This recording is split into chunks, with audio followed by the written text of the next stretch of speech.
To view a vendor's shop, you can head over to vendor information on the bottom of a product page and select the pink text next to vendor.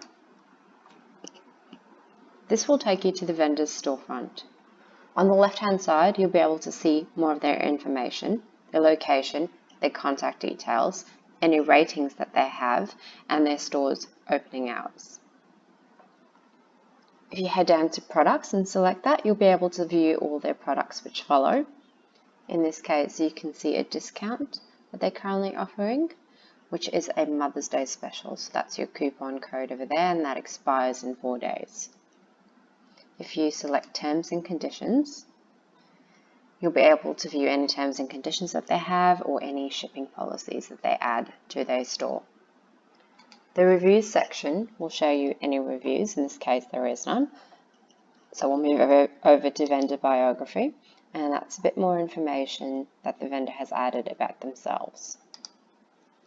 Also on this page, you can go back to search for other products. You can contact the vendor directly by sending them a message. You can chat with them on Facebook Messenger. You can share their profile. You can follow their profile, or you can create a support ticket, which will go directly to the vendor.